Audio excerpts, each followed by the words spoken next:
ஓம் சாந்தி. தினம் ஒரு கதை பகுதியில் இன்று ஒரு கதை பார்க்கலாம்.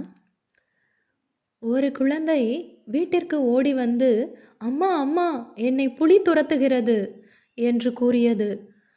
அம்மா கேட்கிறார்கள், எனது புலியா? எங்கே இருக்கிறது புலி என்று கேட்கிறார்கள். அந்த குழந்தை ரொம்ப பயந்து போயிருந்தது. அங்கே பாருங்கள், புலி என்னை துரத்துகிறது என்று கூறியது. அம்மா ஜன்னல் அருகே சென்று வெளியே எட்டி பார்த்துவிட்டு கேட்டார்கள், புலி எங்கே இருக்கிறது? நாய்தான் இருக்கிறது. எத்தனை முறை நான் சொல்லியிருக்கிறேன், பயப்படக்கூடாது பயப்படக்கூடாது என்று. நீ பெரிய தவறு செய்திருக்கிறாய். இப்போது கடவுளிடம் போய் பிரார்த்தனை செய். கடவுளே, நான் நாயை புலி என்று நினைத்து விட்டேன், என்னை மன்னித்து விடுங்கள் என்று சொல் என்று அம்மா சொல்கிறார்கள். எனவே குழந்தையும் கடவுளிடம் சென்று பிரார்த்தனையில் அமர்ந்தது. அது சொன்னது, கடவுளே, என்னை மன்னித்து விடுங்கள், நாயை நான் புலி என்று நினைத்து விட்டேன், என்னை மன்னித்து விடுங்கள் என்று கூறியது.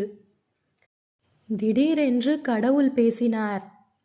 கவலைப்படாதே, முதலில் நானும் அதை புலி என்றுதான் நினைத்தேன் என்று கூறினார்.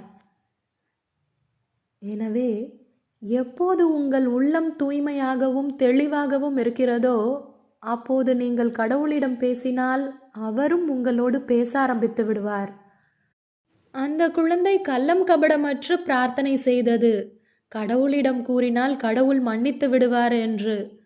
அதனால் கடவுள் பேசினார். ஆனால் அந்த சப்தம் அந்த அம்மாவுக்கு கேட்காது. எங்கே கள்ளம் கபடமற்ற தன்மை இருக்கிறதோ அங்கே கடவுள் பேசுகிறார். எங்கே தந்திரம் இருக்கிறதோ அங்கே கடவுள் அமைதியாக இருந்து விடுவார். கடவுளோடு நட்பு வைப்பதற்கு இதுவே நேரம். கடவுளை உங்கள் நண்பனாக்கினால் அவர் உங்களோடு பேச ஆரம்பித்து விடுவார். ஓம் சாந்தி.